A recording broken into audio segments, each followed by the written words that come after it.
Hey y'all, hi. Another December day, another declutter, and this is one that I'm particularly excited about. Today I'm going to be decluttering complexion products. They're all here, so this is all my primers, foundations, concealers, powders, color correctors, just everything I use to fix up my complexion. I actually even threw in my eye primers because I only have 3. I get a lot of use out of these products because I wear them, like whether I'm on camera or not. I kind of tend to wear something from this box almost daily, even if I'm not even wearing mascara or doing my brows. You know what I mean? I'll usually do something just to take down the redness on my skin and make myself feel a little bit more put together. And I'm really excited to whittle it down to my absolute favorite, most used products and just have this really favorite part of my makeup drawer be condensed, utilitarian, and ideal in every way. Quick reminder here at the beginning, I review makeup as part of my work, so I have way more of these products than I otherwise would, and there are a lot of them here that I didn't pay for with my own money. For most people, the main use value of makeup is in its use. For me, the main use value of makeup is in its use to create content, and all of the products in here I've already used to create content. So in a way, I've already gotten the best use that I can get out of all of this stuff, and my goal here is just to weed out the pieces that aren't my absolute personal favorite so that I can realistically hope to get good use out of the products that I have. Because when I have this many makeup products, I can't really use them all. If this is your first time here and you enjoy this, I hope you'll subscribe. I'm in the middle of a big declutter series, so there are a bunch more videos like this coming down the line. And now let's go ahead and get into the meat of this video.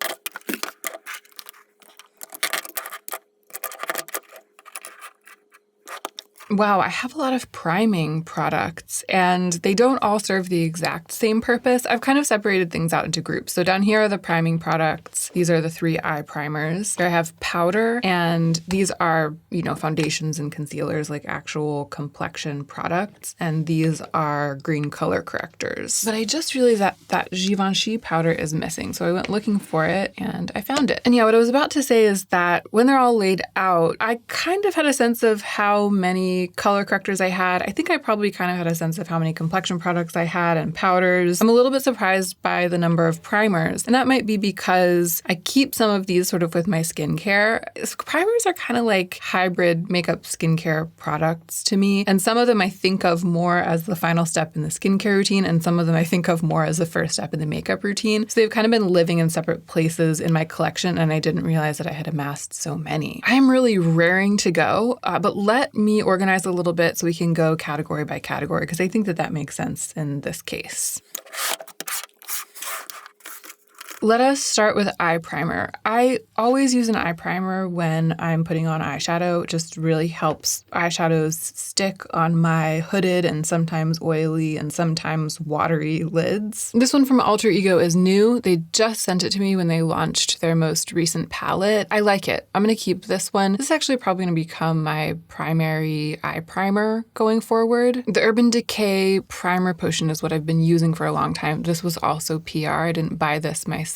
I have bought this before though. This is a really reliable product for me. I'm trying to see how much is left. Yeah, I've used most of it. I feel like it must be more than 6 months old, but not as old as a year. I'm gonna hang on to this and try to finish it. This is an eye primer from Kaleidos. It's a new product. They sent it to me with their recent Night of Creation launch, and I don't really like it. It's a really dark color for me. It really darkens my lids to a peach color. It's kind of liquidy, and then it dries in a really palpable layer rather than feeling sort of like skincare for the lids. I'm going to declutter this one and focus on the other 2. Okay, here we go. Primers, priming products for the face. Let's look at the illuminators first, like the ones that are really illuminating.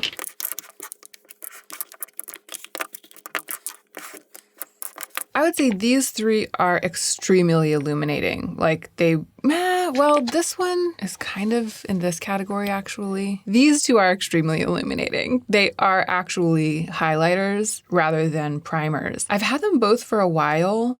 As you may be able to tell, I mean, it's lying on its back, so it's a little bit hard to see, but I've used about half of this one from Chanel. Yeah, it's so liquidy that when I tilt it up and look at it from the side, I can see that I've used about half of it. Auric Glow Lust is one of my favorite products, just period. And lately I've been using it when I want a luminous cheek instead of using a highlighter on top. I find that it really holds its own, especially because I don't tend to wear super full coverage foundation all over my cheeks. If I just lay this down as part of my priming routine in the places where I want highlighting, I don't have to highlight later. I love this as a really, really bright, brightening color on me. It is going nowhere, right? I really, really love this. I feel like if I were just going to keep one illuminating priming product, it would be this. The Chanel one is a little bit harder to decide about because holding it here in my hands and feeling its specialness, just, the luxury packaging, the Chanel packaging. I've owned very few pieces of makeup from Chanel. Maybe only this one. This is maybe my only Chanel makeup ever. And I do like having really high-end feeling and looking things around. And part of what I'm hoping to accomplish by decluttering my makeup collection is having enough kind of clarity and space around my things that the really high-end things can shine just as they are in addition to me using them. The fact is that I haven't used this in 6 months. I haven't used it since we moved from LA because I've been testing other things. I had 4 primers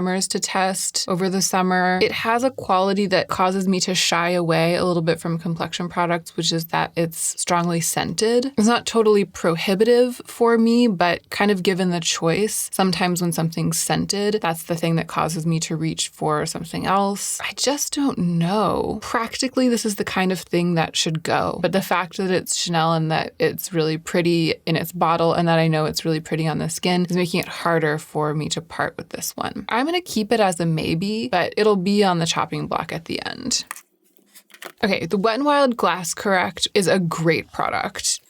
I featured this recently. Again, I'm trying to see how much is left. I featured this recently in a video, Old Makeup That Still Slays. And it still slays. It's a really great drugstore version of like a moisturizing, nourishing, illuminating primer and a little green color corrector to boot. Okay, so pushing out all the air and now some products coming out, that's how much is left. I used actually quite a lot of this. And then I haven't used it anytime over the past 6 months until I used it in that recent video. I dug it out and I was like, oh yeah, this still slays, but I haven't been using it because I've been testing a bunch of other things. I feel like it's in that place where I can in good conscience declutter it because I have gotten so much use out of it, and I've made a lot of content around it, gotten to know it really well. I actually wore this on my wedding day, but I'm tempted to keep it and just use it up, because it's almost used up. I think I might be having a hard time getting off the ground with this declutter because here's the thing, even though the 3 of these are different, right? And I have actually made videos in which I really parsed the differences in these 3 substances up close. I'll try to link any of those down below. Even though they're different, given the choice on any given day, I'll use the one from Auric. To me, it's the best substance. Everything about it is perfect and it's just a little bit above the other 2. The viciousness with which I'm hoping to approach this declutter dictates that I just keep this one. I would like to just have this one on my vanity and not have to make the decision. I'm going to be brave and do it. I'm going to declutter both of these. Okay, I feel like that really popped the membrane and now we're off and running. This is one of my favorite priming products. This is a true hybrid skincare primer. My favorite of the 4 that I tested in that round of testing 4 products like this. I'll definitely use this up. It's the Natasha Denona Skin Glass. And these to me aren't mutually exclusive. I'll put the Skin Glass all over my skin and then put a little dab of the Auric just on my cheekbones for more highlighting because we're moving into a little bit of a different category here.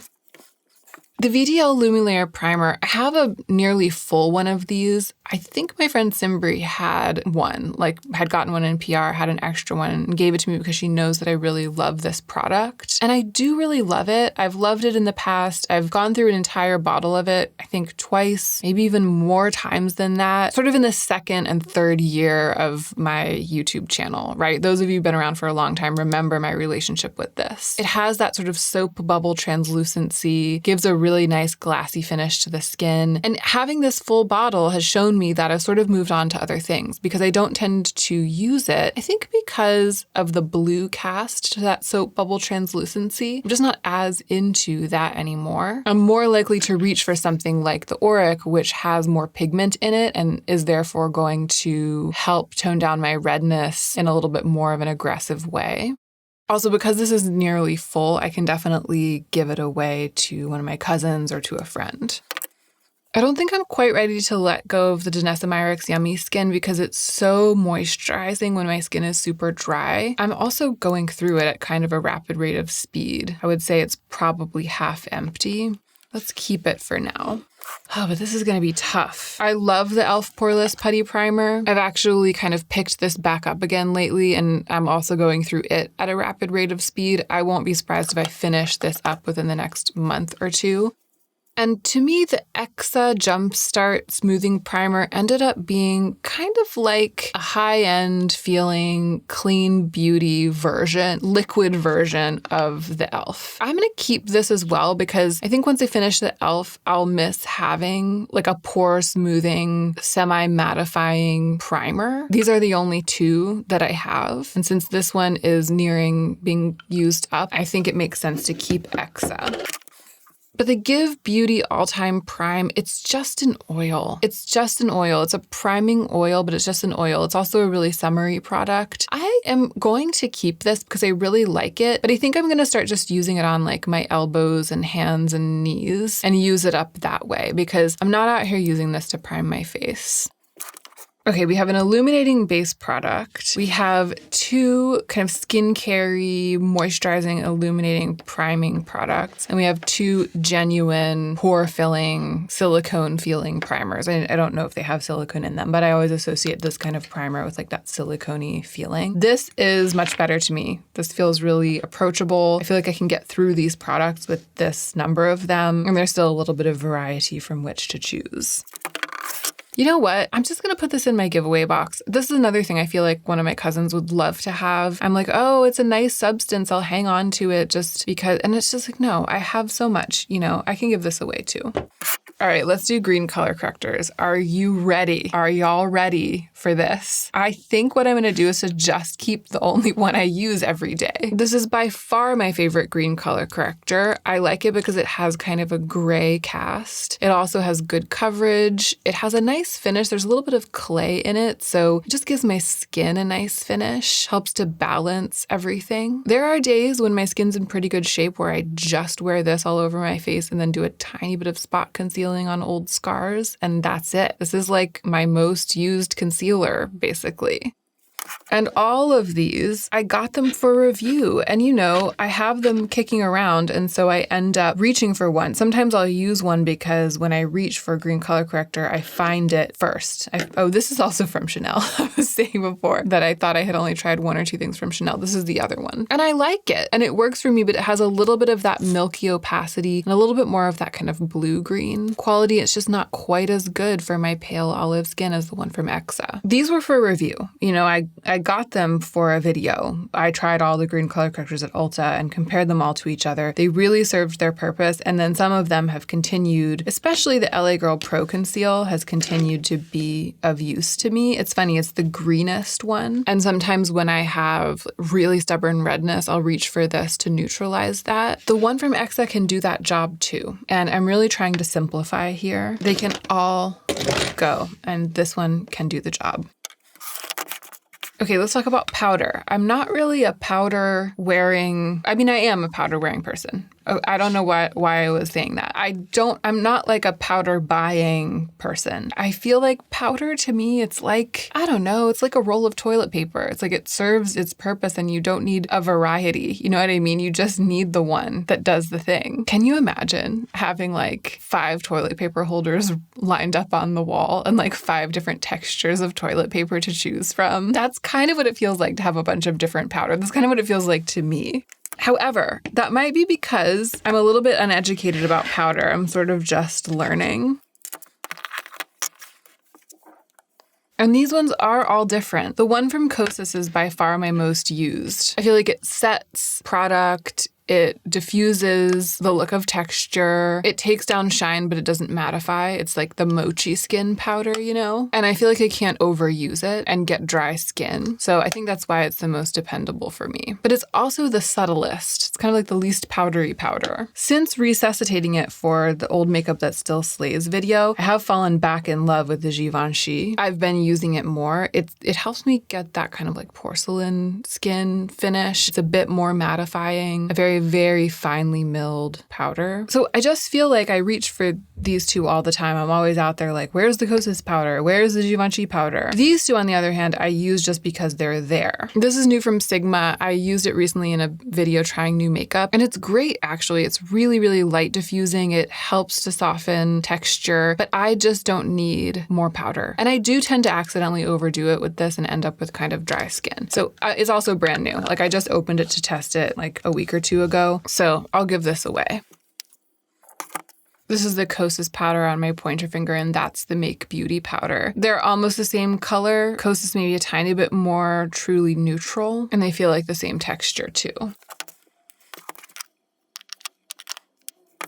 So basically, the Givenchy is a finishing powder, right? It's to change the finish of the skin a little bit, make it more that porcelain smooth. It's just my one finishing powder. These are both setting powders. And here's the struggle. I feel like the Kosas one is my favorite, but I like the packaging of the Make one better. I really, really like using it. And I feel like it's a bit more mattifying and it holds its own a bit more. The Kosas one, if I'm having an oily skin day, there's nothing I can do. I can't add enough of this powder to actually counteract that. It always lets my skin sort of still glow. Whereas the Make one, it gives me a little bit more mattifying. So that's going to be my excuse for keeping two. Even though for me, I feel like it's a little bit excessive. I probably just need one. At least for this round, I'm going to keep two. Okay, the moment. This is the moment that we've all been waiting for, at least the moment that I've been waiting for. Let's start with these two, the easy ones. I got these for review. This is the Patrick Ta Balm Foundation, and I like the powders, but the foundation part, the creams, didn't work for me texture-wise, but the biggest issue just when it comes to whether I use them going forward is the shades. They're both too dark for me. I don't feel like this shade range has a genuinely fair end of the range. They sort of stop at light, or at least what most brands would call light. This is the quintessential example of makeup that I just got for review, and that was its only purpose. I can't donate these because they're creams, but I can probably give these away to my cousins, and complexion products, it's like their favorite thing to inherit from me, so I feel confident I'll be able to do that. The Rose Ink Concealer is conspicuous by its absence. It had started to separate like last month, the last time I used it. I had used it almost all the way up, and the last little bit that was in there, it was like the oil was separating from the pigment. So it's long gone. And I need to remind myself at this moment that I've been missing it quite a lot and planning to replace it. Like I'm planning to buy it again. And as much as I like all of these products and have given all of them a good review, because I don't hang on to a product like this if I don't like it, you know, I mean, except for the Patrick Ta, it was just because I hadn't gotten around to decluttering it yet. But I think everything that's here still, I have given a good review. They're all great products, but the Rose Ink Concealer and the RMS Foundation are truly great products for me because they really, really match my skin and they are very pigmented. So I can manipulate them, mix them, and use them to do whatever I want. So I just need to remember that. Pretend the Rose Ink Concealer is here. That's my main gig for concealer. And the RMS Foundation is here. That's my main gig for foundation. I'm gonna make some hard decisions here. I'm just preparing myself. But first I'm going to make an easy decision, which is to get rid of this Makeup Forever Ultra HD Concealer in the shade Pearl. It's a really skin-like concealer, a really great formula, but I got it way back when I didn't really understand my undertone. So I used it again recently, and when I used it, I realized how much closer I've gotten to owning makeup that matches me than I was when I owned this as my main concealer. And I also remembered that it's quite old. So its time has come. Now the hard decisions. The Purito BB cream. I love it because it is a BB cream, so it's really, really nourishing. Like, it feels good going on the skin, and it's also extremely pigmented. It doesn't have that sort of tinted lotion feeling going on. It really smooths blotchiness and uneven tone on the skin. Like, it's really, really great. And I was super excited about this when I first tested it because the color is so gray. And even though it's several shades too dark for me, like way too dark for me, it blended into my skin in this sort of magical way that I had never seen before at the time. And it was one of my first clues that I might have an olive undertone, or that I had kind of like this desaturated undertone, you know? That has really helped me figure out what to try going forward. But now that I have gathered around me some more complexion products that work better, as much as I love this formula, I haven't been using it, and I don't really think of it as being my precious anymore. So I'm going to go ahead and let it go. I also, I did use it quite a bit. It has seen many a day with me. So part of the reason that I feel like I can let go of that BB cream from Purito is that the white foundation from Haus Labs, this is a Haus Labs Triclone, which I got for a review a couple of months ago. It to me has kind of a BB cream consistency. And I feel like when I mix it into any of my ideal colored complexion products like the RMS or the Rose Ink, it kind of turns it into a BB cream, and it also lightens it up a little bit, adds some nourishing, slippy qualities. I'm going to keep this. I've found it to be incredibly useful. I use it all the time. And sometimes I just mix it with my green color corrector and just apply that kind of as a BB cream. This has really become one of my most used complexion products. Okay, the hard decisions are continuing. Okay, Monica Blender cover. I think this is such a great product, and I will make sure to link below or in the cards right now my video about balm foundations, because when I first discovered this, it was the same time as I was discovering a couple of other balm foundations, and I did a video all about them in which I provided very, very detailed close-up application footage of this product and sung its praises as it deserves. It's really, really great. Actually, I was going to declutter it, but now that I'm remembering all of the things I said about it in that video, I'm thinking maybe the issue is just that I haven't been reaching for it. And the other thing that I remember about this is that I think of it as being a tiny bit too pink. I need to do some swatching. Okay, so here we have the RMS foundation, which is a really, really great shade match for me. And there we have the blender cover. They're not actually that different. And the thing about the blender cover is that because it's like a balm, it doesn't oxidize as it dries. Whereas the RMS, I don't think it oxidizes very much, but I think it changes a tiny bit. And the Rose Ink, I'm now remembering when I swatch it next to the blender cover, it looks lighter at first, but when it dries a little bit darker. I think in my mind, I think of the blender cover as not being an ideal match for me, but it's actually a much better match than I think of it as being. Can you see though how the RMS foundation is just, it's really, you can see how olive it is. It's a pretty close thing, but I feel like the RMS just looks like it has a little bit of green mixed into it in a way that the blender cover doesn't. Do I want to hang on to this product even though I haven't been using it and give it another chance and try to reconnect with what I loved about it? I think it's going to depend on everything else. It's going to depend on what else I decide to do. Okay, the Kosas foundation is hard for me to part with because I love the texture, but it is clearly a bit more yellow or like a little bit more orange, than these two. Swatching it next to them, I can let it go. I love it. I'm fond of it, but I can let it go. I just use so little foundation at one time. Realistically, I'm not going to make it through more than one or two of this kind of thing, That's why I'm whittling it down so completely. The NARS Soft Matte Complete Concealer, of course, can stay. I use this to spot conceal. And lately I have been dealing with some blemishes and scars. I've been using this pretty much every day. Okay, here we have two concealers, each from a brand of which I am fond, right? This is the Kosas, and this one is from Make. Both of these I just got for a review, and both of them are really, really skin loving, like really hydrating, beautiful in their finish. I just love putting them onto my skin, and they're sort of thinner and more nourishing than most of the other complexion products that I use. So I do kind of find myself mixing them in, like throwing them into the mix just for texture, even when I'm using like the Rose Ink or the RMS or other things that match me better, because that's the thing. Neither one of these really matches me all that well, especially not the one from Make Beauty, but this is pretty new to me and I've been enjoying using it so much just because of the way that it makes my skin look. With a light layer, I can get away with it. It's hard to part with it right now because it's so new. Although swatching it next to these others really shows me how poor of a match it is comparatively.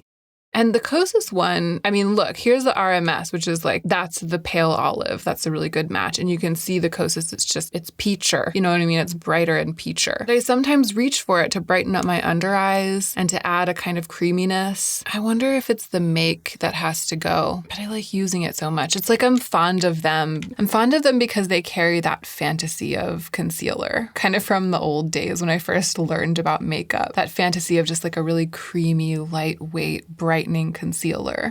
I love using them. And maybe that's enough of a reason to keep them, even if I'm really parsing it on a practical level. They kind of do the same thing as each other. Neither one of them is a really great color match. But it is true that the Rose Ink concealer, it's really, really pigmented. So I think I want to keep at least one of these to have that variety. Something a little bit more lightweight to throw into the mix sometimes. It's got to be the Kosas. I can't keep this. It's just too orange. I do really enjoy the packaging, the application of this, and I'm really glad that I got the chance to review it. But if I'm clearing the decks and simplifying going into the new year, I can feel good about letting it go.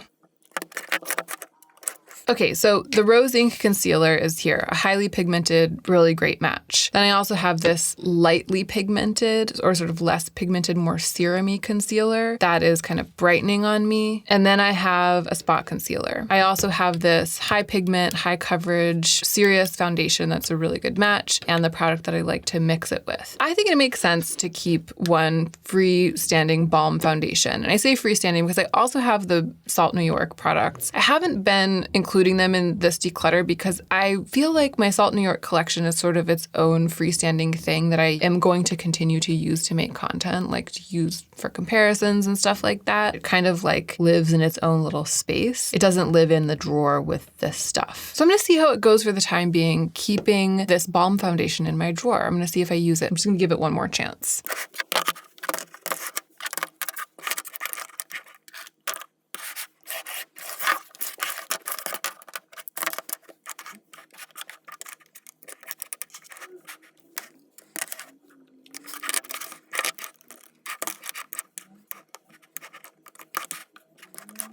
Okay, here's what's left. We have primers, eye primers, powders, and complexion products, and just imagine the Rose Ink concealer is there as well. I'm doing a final reckoning, and I'm also tempted to bring back the Make concealer, even though it's too dark and too orange for me. I just love putting it on my face. Is that a crime? What is it like if it's here?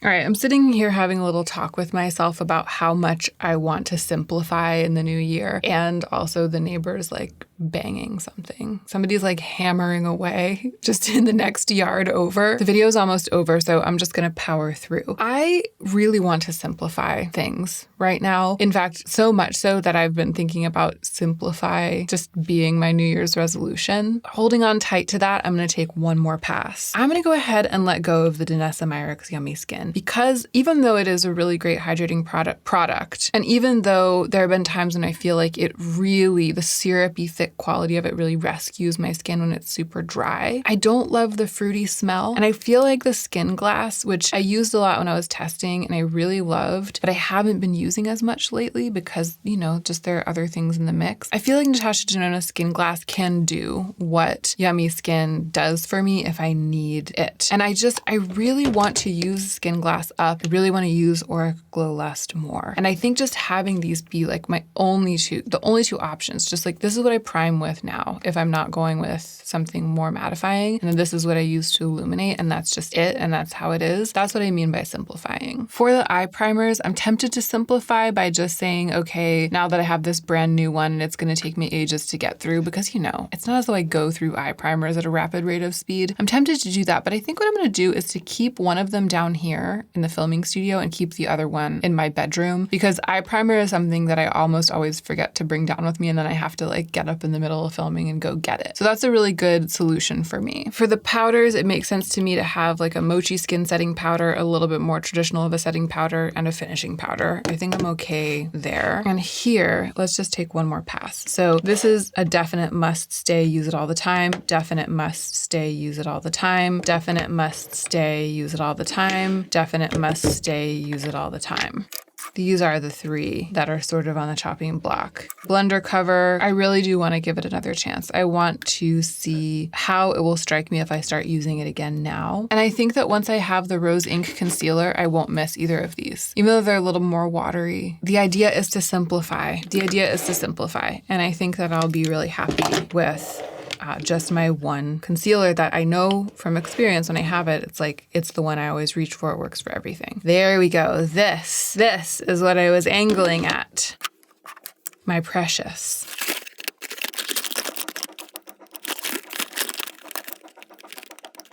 Here's the box of decluttered products. I'm decluttering about 20 products from this category, keeping 14, and I'm going to be repurchasing that one that I used up a couple of months ago. Okay, that's it for complexion. I can't wait to put this little collection back into my vanity. Thank you so much for spending this time with me. Again, don't forget to subscribe if you aren't subscribed yet, especially if you want to see more content like this coming soon. And don't forget to take extra good care of yourself so that you can be the most effective version of yourself as you do your work in the world.